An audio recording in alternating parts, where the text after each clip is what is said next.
Hello and welcome to Film du Siècle, the film and media channel focused on all things 90s and 2000s. This week, Seb and Olly will be discussing The Nightmare Before Christmas.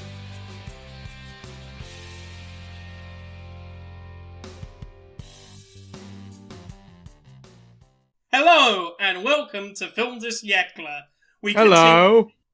Well, all right, that threw me off. We continue. Sorry. We continue with. I'm doing it again, aren't I? You fool! Let's keep that in. That made me laugh at least. We continue with Spooky October. Woo! Ooh. Okay, enough of that. We are watching today The Nightmare Before Christmas. Oh no. Which some people say, oh, but it's a Christmas movie. To which I say, you don't deserve life for saying such a stupid thing. It's not. It's a Halloween movie. Because it's set during Halloween.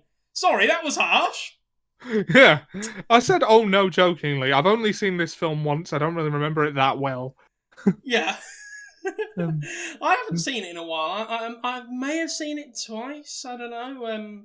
I remember liking the songs in it.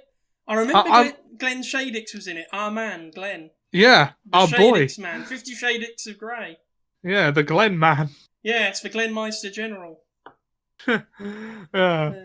He's the mayor, I believe. A role which he reprised in the... Oh, what do you call it? Disney Infinity? Kingdom Hearts. Kingdom Hearts! What was the thing where you had, like, the amiibos, but it was for Disney? Yeah, that was Disney Infinity, I think. I think he also reprised his role in that. Oh, cool. I'm actually way more familiar with the Kingdom Hearts version of The Nightmare Before Christmas level than I am with the actual film. Yeah. I can see, yeah. Oh, who played Jack... I almost said Jack Skellington. I'm going to look it up. I mean, the only cast member I know of... Was Johnny Depp in this? It feels like Johnny Depp would have been in this. It's a Tim Burton film. Johnny Depp was probably in it. Yeah. Well, even if he's not part of the cast, he's probably, like, sweeping the floors or something, because that guy loves Johnny Depp. Chris Sarandon was the speaking voice of Jack Skellington. Speaking voice? Well, of course he was. I mean, you know, that would be a very tight costume. And the singing voice was Danny Elfman. Oh, wow, he did it himself. Okay, yeah. That's probably the first and only time they've allowed him to sing ever since he did that I Love Little Girls song.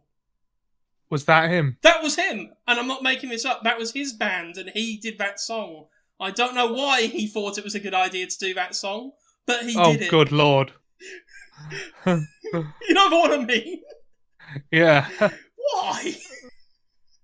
Why do you do this to us, Danny? I'm not seeing Johnny Depp on the cast, although Paul Rubens is in it. Bloody hell, did it... Oh, what again? This is a pattern. Paul Rubens as Locke, one of the trick-or-treaters working for Oogie Boogie. Rubens and Burton had previously worked on Pee-wee's Big Adventure and Batman Returns. Although they did neglect to mention that he also worked with... Glenn Shadix. Glenn Shadix, yeah. He also works with Glenn Shadix on Dunson Checks In. Yes. Which seems more noteworthy than, whatever movie you said. What, Batman Returns? Never heard of it. Dunson Checks In, on the other hand, wow. Yeah, that's where it's at. Yeah, that's where it's at. No, I don't think Johnny Depp was in this. Bloody hell, did Tim Burton have a heart attack while this was being made or something? Possibly. So, we made the movie, Tim. We'll say you did it. We understand you've not been well. What about Johnny Depp? Oh shit, I knew we forgot something. Right. Perhaps he was. I'm going to look up Johnny Depp's filmography just to be sure. I bet you could probably count on one hand the amount of Tim Burton movies that Johnny Depp hasn't been in. I mean, Edward Scissorhands, he was the lead. Charlie and the Chocolate Factory, well, he was Willy Wonka, obviously. I don't think he was, you know. That's really weird. No, it's not coming up. That is so odd. But we don't do enough musicals, do we? No. This has songs in, so perhaps we'll enjoy. Yeah, no, I think we should do more musicals. Yes, I mean, I would like to do... Oh, what's the one that had me in stitches a few months ago? Sweeney Todd. We should do that. Yeah, definitely. In fact, you know, it's October, maybe. Yeah, if we don't do it this month, we'll definitely do it soon. I don't know if it comes into our time period, actually, does it? It's 2007. It's just in there. Ah, okay. It feels like it's more recent. I don't know. It was maybe because you only saw it recently. Good point. Right, well, let's check this movie out. Yeah, okay. Let's do it. Hello, and we are back. We've just been and watched A Nightmare Before Christmas. And Ollie, did you like the movie? Yeah, it was alright. Shorter than I remember. Yeah, it was a lot shorter than I remember. Then again, it is a kids' movie. They're generally about an hour long, a bit longer, usually. It was about an hour 20. Yeah, I mean, it was less than 2 hours, so... Well, keep in mind, a lot of that was the credits. I couldn't believe how long the credits were, but...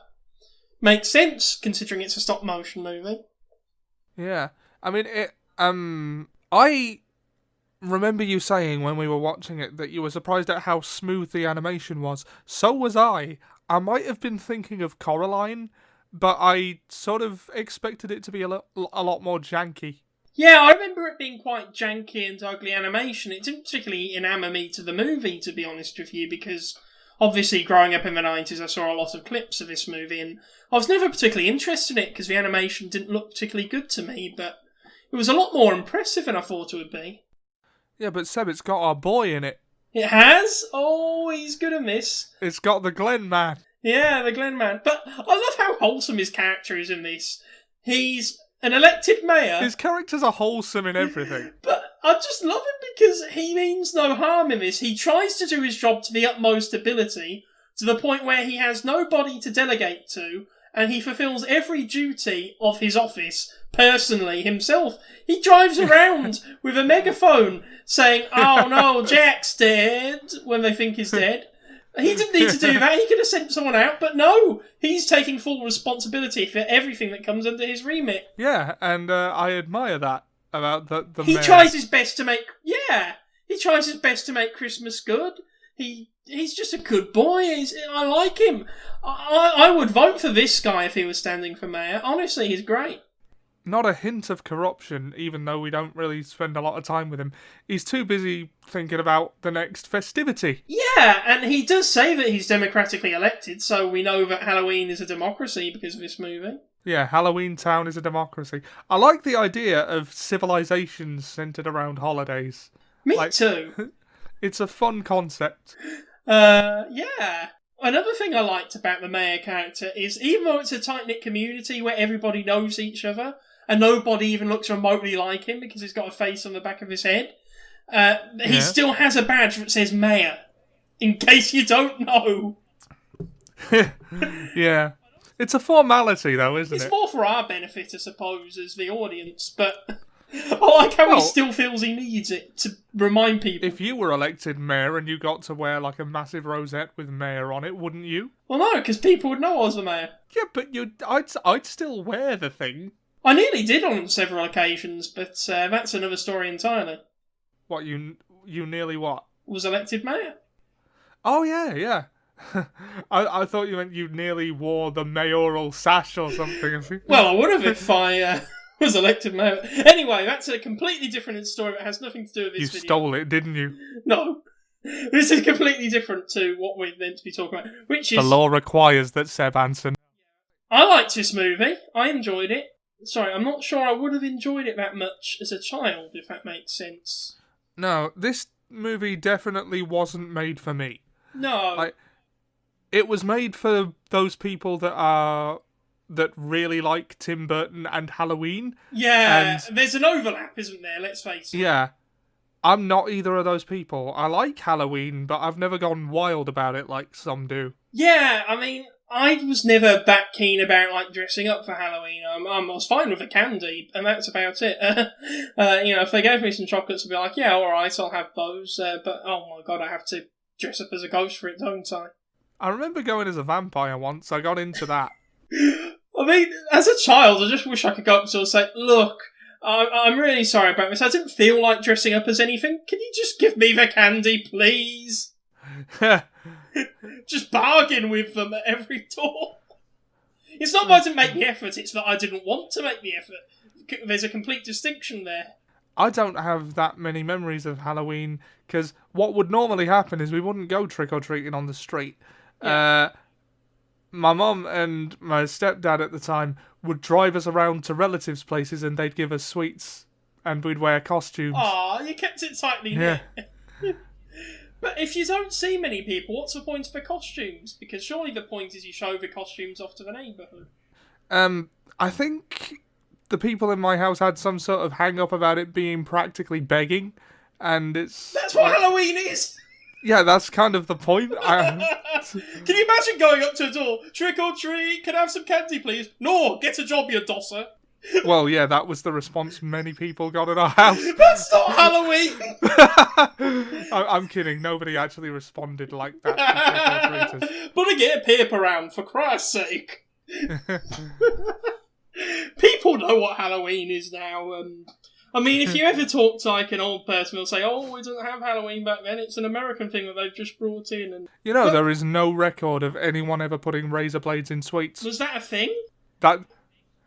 That's the thing people worry about as to why you should only give packaged sweets out. Oh, well, like it's a thing people worry about. Like, don't accept homemade stuff because they could put razor blades in it or whatever. I don't think there's any. Oh damn! They're giving me ideas now. Yeah, I don't think there's any. You little brat. It's not. It wasn't just a thing that was said in my house. I've heard it said a lot. But there's as far as I'm aware, there is no recorded instance of that happening. Good. I mean, your household does strike me as the sort that, when they heard about the Iraq War, bought gas masks and rations. It didn't quite go that far. No, so not quite that level of caution. But yeah, I liked the movie. You liked the movie. The animation was better than we remember. It was a fairly serviceable musical. Yeah.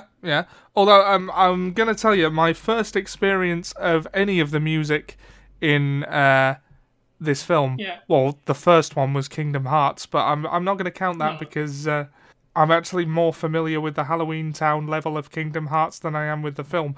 But my first experience of an actual song with lyrics from this film was I was sitting in a college friend's flat and he put a heavy metal cover on. I think it was by Korn, though I could be mistaken, of the Kidnapping Santa Claus song. That sounds quite good, actually. Which gave me unrealistic ideas of how good the soundtrack to this film were. So you thought it would be like a heavy metal soundtrack? No, I just, I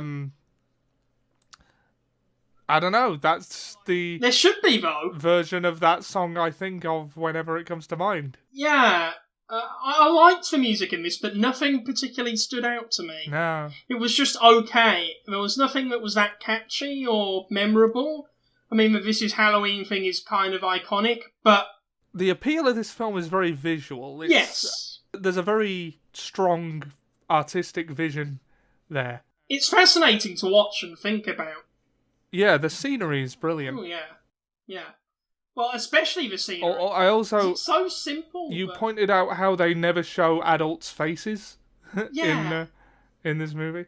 And I didn't notice until you pointed it out, but no, they don't. Like, you've got the policeman whose head is strategically concealed by the light bulb thing. They do the Austin Powers thing, where they contrive ways for their, thing to be covered up, but it's their face in this instance. Yeah. But yeah, I'm not entirely sure why they made that decision, but it does kind of feel right. Yeah. I suppose it's because Halloween and Christmas are sort of a child's domain predominantly. So it's kind of their story in a way, because what happens in the story affects them. Yeah, that's true. I mean, adults can enjoy those things, but not quite in the same way that children do, if that makes sense. Yeah, there's an innocence to the way children engage in these things. Yeah, although I do wonder what the world record for the world's oldest trick-or-treater is. I don't know. I don't know, I'll look it up later. Yeah, I liked the mayor in this. I like all the characters. Well, I say I like all of the characters. There's a couple of really fucked up characters who I'm not sure why they're in this movie. Really? Go on. Well, you've got that duck in a wheelchair, for lack of a better term, and... Dr. Finkelstein? Yeah, he sounds a bit like Marco, actually, but he's not. A little bit. At times, but I don't know what the deal with him is. Why is he here? He kind of keeps like the girl down, but I don't know why. And for some reason, he keeps entrusting her to make him food, even though she keeps poisoning it. I don't understand that. Yeah, that is a bit weird. I think he's just protective of her, and she's doing the rebellious teenager thing, but in a spooky horror kind of way. Yeah, I didn't get the protective side of it. We never really saw any instance of that. To be honest, that character and the Oogie Boogie character, whatever it's called, just felt like Tim Burton's Afterbirth. For lack of a better... I know what you mean. Yeah, like, they didn't really need to be in this movie. They're good set dressing, but they're sort of set up to be more than what they are. Yeah. It's like the Oogie Boogie Boogle Boy, or whatever he's called. He gets his own musical number where he molests Santa Claus, I suppose? You thought he ate him. Yeah, I thought he swallowed him whole. But he was sort of like caressing Santa, like, oh, now you're all mine, you're not so good, are you? And it's like, this is making me feel uncomfortable. Why is he doing this to Santa Claus? I didn't get that from that scene at all. Maybe I've just got a sick mind, I don't know. Maybe you have. It's all these Tim Burton movies, bloody hell. But We got another one next week. Ooh, yes, I'm looking forward to that. But all good things in good time. Yeah, I didn't get the points for that character. It didn't really need an antagonist. It's not that kind of movie. No, I don't think it did. It was a self-discovery kind of movie, wasn't it? It's very much like The Grinch, where the character goes out, he tries to do the good thing. Well, no, The Grinch doesn't, but you know what I mean. He goes out, he tries to do the thing, he realises the error of his ways, and he learns from it, and that is the arc of the story. You don't really need a villain thrown in for that. Yeah, that's true. No, there was no real need for an antagonist, but I guess it makes for a satisfying climax. Not for Santa. He looks mortified. I think this is more about the trippy visuals. Like, I think that's where the appeal is in this film. Yeah. Which brings me to my next question. How well did the film achieve its goals, and what were they? Well, I don't know how it did financially. I will find out how it did financially. If its goals were to be a spooky Christmas/Halloween movie, then mission accomplished. It is kind of both, isn't it? Yeah. I think it's considered more of a Christmas movie than a Halloween movie. Yeah, I'd say so too. Although I would be curious to see another role reversal where Santa becomes like the Halloween mascot. There is the argument that this is a film about cultural appropriation. Yes. I mean, it was hard to argue with that. I don't know if there's video essays that go into detail about this, but... There will be. Yeah. I like what it does with that, if that's what they are intending, because it's sort of saying it's not always necessarily the worst thing in the world, it's just how you go about it. For example, if you, they take the aspect of the culture, which is Christmas, they try and do it, and they try and make it their own without properly understanding what it is or what it means. So they end up with loads of children with severed heads, making everybody miserable, whereas if they just went and asked like the people who originated the concept of Christmas what this whole thing is and how they do it properly, then a lot of like misery and upset could have been avoided. Sort of like, it's okay for Jack to like Christmas as a thing, but it doesn't belong to him. Yeah, exactly, and that was his whole character arc, understanding that and understanding that there's a Santa for a reason, but there's other ways you can get involved and enjoy the festivities. Yeah, and then he seems to re-embrace his old identity as the Pumpkin King. I'm not really sure he needed that, because I think there's a good message that if you're unhappy doing a particular job, you're under no obligation to do it, no matter how good you are at it. Well, I think there was a lot of being sick of the familiar there at the beginning. Yeah, like, what he really needed in his life was more variety, rather than to completely throw out this one thing that he's clearly very good at and well respected for. But I think the fact that he was very good and well respected for it was part of the problem, because he says in the song he's not even trying. Like, it doesn't sound like a very fulfilling life. Well, exactly. I mean, if you're that good at it that it's not even a challenge anymore, then it's not really. Yeah. Okay, well, it only cost $18 million to make, which, yeah, I mean, I suppose there's only so much plasticine you can buy. That's a surprisingly low budget. But if you think about it, it didn't really need a bigger budget than that, because there was obviously a lot of ministers and all of that. Yeah. It made $89.1 million back, so For that money, you could almost make Bicentennial Man if you wanted to. Yeah. I wondered how you were going to segue in the Bicentennial Man comparison this week. Life finds a way, Ollie. Yeah. Yeah, I mean, it was a good movie produced by Tim Burton. I like how it's called Tim Burton's Nightmare Before Christmas, as if he could get it mixed up with any other. Yeah. I mean... The Danny Elfman score was good. I mean, he refrains from singing about little girls this time, so that's good. If Tim Burton's name wasn't on it, you'd still know it was him. Oh, yeah, well, it's so Tim Burton that even Stevie Wonder can see it. Okay. Oh. But I'm surprised there was no Johnny Depp. I mean, was he too busy at the time? I don't know. What year was it? 1993. Was it that long ago? Yeah, pretty old movie. October 93, so late 93. But Tim Burton's existence seemed to be to keep Johnny Depp in a career and to keep Danny Elfman in trombones. And he does those very well. He does. Or at least did for the 2000s. Well, you know, Danny Elfman has his Simpsons residuals to fall back on, I suppose. Yeah.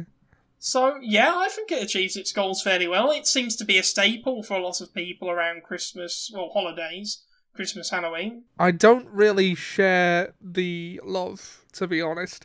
I think a lot of it might be nostalgia, but even if it's not, I can see why a lot of people would love this film. Yeah. It's just not for me. Yeah, I'm glad I saw it, and it was fun to watch, but I don't feel like I have that much to say on the matter. No, not really. Having said that, watch us spread this out to another 45 minutes. Well, we don't really need to do that, do we? No. Ollie, did the movie exceed your expectations? Not really. That was basically how I remembered it. Well, the animation quality did, because I thought it would be worse. Yeah. So, yeah, it did.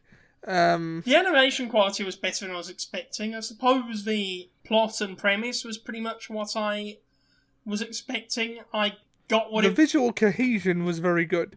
Much better than I remember it being through clips and adverts at the time. Yeah, because this is your first time actually watching it, isn't it? It is. It never appealed to me. There were just a million other movies that I'd rather watch. It's my second time watching it. One thing I did like more than I thought I would was the main character. Yeah, Jack Skellington. Yeah, old Jack Skellington. But yeah. He's quite a likeable character, actually. I mean, the only iffy thing he does is order the kidnapping of Santa. But beyond that, he's quite wholesome. I mean, he's relatable. Everyone seems to like him, and you can see why. He doesn't really disrespect anybody. He treats all his friends well. Yeah, he's a very amicable guy. He is. I like him, and his enthusiasm for Christmas when he finds it is just really contagious. And I think that's why part of the reason why this movie is so popular, because it's such a wholesome movie for children to watch.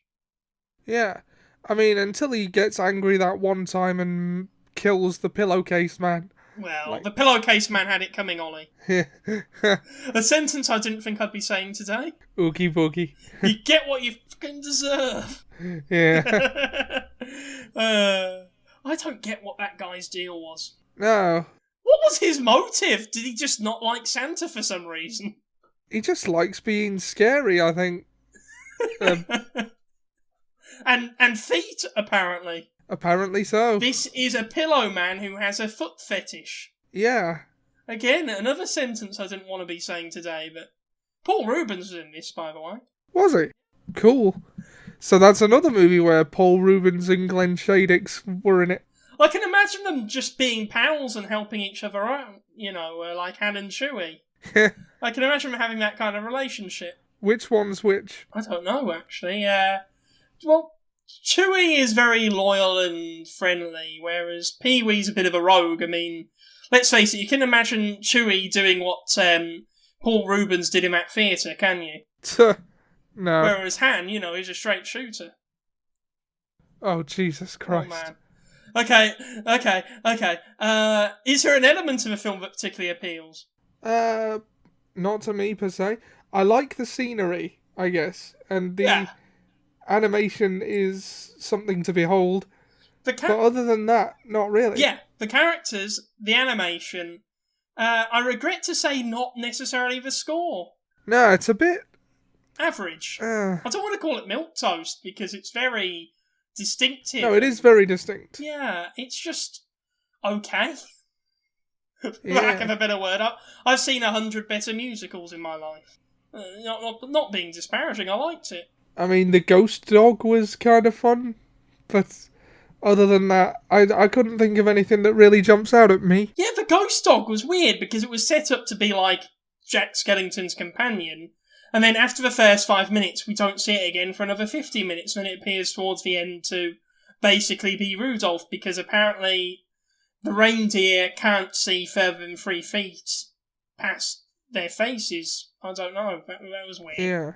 Like, there's a really thick fog that he flies out of immediately. That was not an obstacle at all. Yeah.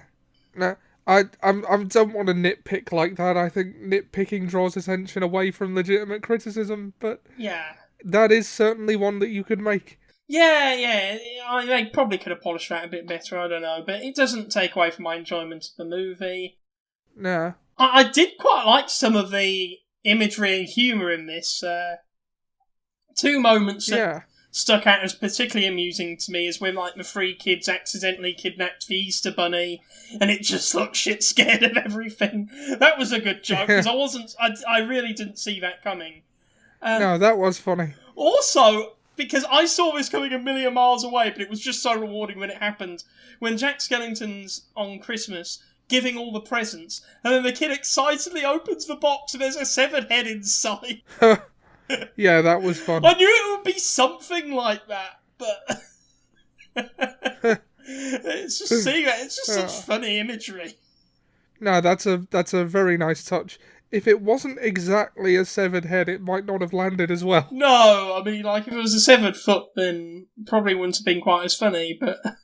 And also, why are the military trying to shoot him down? He got a lot of flack for his portrayal of Santa. He did indeed. Yeah, but the punishment doesn't really fit the crime. I mean, he gave a child a severed head. He gave loads of children other... They don't know that he kidnapped Santa. And even if they did...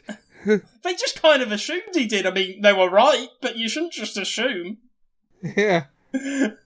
I mean, shoot first, ask questions later. Apparently so. But apparently the military are declaring war on Christmas. I don't know. Yeah. That was weird. Yeah, it was. I like how the parents called the police over... Someone gave my child a severed head. And the imagery of Jack Skellington when it's revealed that he is actually alive, when he's in the arms of the angel statue, I don't get what that's about. I mean, are they trying to say that he's some sort of religious figure, or... I don't think that was supposed to be symbolic of anything, just an interesting visual. Yeah, but when you have angels like symbols of a religious faith, you can understand why some people might... The angel saved him, I guess. Yeah. So it's like he is doing God's work, even though he's an unholy creature with no eyeballs. Which is a very Tim Burton message, because you shouldn't judge, like, skeletons by the way they look. Yeah. Well, next question is, how does the film hold up today? I think it holds up as well as it did. I say this a lot. Yeah. But again, there's nothing in this film that would particularly age out. Yeah, I mean, there's no contemporary soundtracks. It's one of those that instantly becomes a classic, if that makes sense. Yeah, I think that's where a lot of the appeal comes from. This film is going to look exactly as impressive in 10 years as it does now, because of how distinct the art style is. Yeah, it's not trying to look realistic, nor would that be a good idea. Okay, this is a message to you, Disney, in case you're thinking of doing another live-action remake. Don't make it look realistic. It doesn't help the movie get better. No, this would be a terrible live-action remake. I do not want an Uncanny Valley... That I would nevertheless go to see just to see what it was like. That's why they keep making them. We always say, oh, why do they keep making these? I know, we're these? part of the problem. We are part of the problem. At least we admit it. I don't know where that brings us, but we admit it. Yeah. So doesn't make it better, but... I mean, Uncanny Valley Jack Skellington would basically just be Ryuk from Death Note with the face of Ghost Rider. So please don't do that. We don't need it. We don't need it. Just nope. Leave Jack Skellington alone! Yeah, no matter how many Halloweens or Christmases pass, do not remake this in live action. No. That would be nightmare. Besides which, you wouldn't be able to put Glenn Shadix in it, so what's the point? Exactly. I mean, there's so many shades to Shadix. That'd be a good feature, the many shades of Shadix, where we look at each of his different performances and see which ones we like and which ones contrast the most. Anyway, is there anything more to say on Nightmare Before Christmas? Yeah, I feel like it's timeless, so yeah, it does hold up. There is a very timeless quality to it. I'll say, last question though, was the film received appropriately at the time? I don't know. How did it do with critics and audiences? Let's see what our usual barometer says. Our usual barometer is Rotten Tomatoes. Yeah. Yeah, 91% audience score, 95% tomato meter score. Yeah, it did well. Yeah, I mean, it kind of deserves some praise. I wouldn't rate it that highly myself, but yeah, it was good. Yeah, I enjoyed it. An enjoyable film. It was very well animated. Timeless quality. I can see why it's very popular with other people who aren't me. Good for them. I'm glad they've got something that they enjoy. I'm glad they have this. It's not for me, but I'm glad it exists. Yeah, this is for some people what Jingle All the Way is for us. I don't really know what else to say about this film, to be honest. There's not much saying. Check it out. That's what I'll say. Yeah, if you haven't seen this, if you're one of the 3 people that hasn't seen it or been bullied into seeing it by their friends... Ollie, that's 2 now, because I've seen it now. Yeah, I'd seen it once before. Yeah, but... you don't count. You've seen it. So yeah, definitely check this one out if you haven't. Maybe you'll see what everyone else really loves about it. Yeah, indeed. Excellent. I like this. No, I don't want to sound like it didn't appeal to me. I do like it, but... They know. Yeah. It wouldn't be my choice of an all-time classic that I'd go back to every year. But the fact that it is that for so many people is just really great. Yeah. More power to you. If this is that film for you, then I'm glad you have it. Yeah. On that note, thank you for joining us. Did you agree? Did you disagree? Want to talk about it further? Let us know in the comments. We want your engagement. Yes. Please do.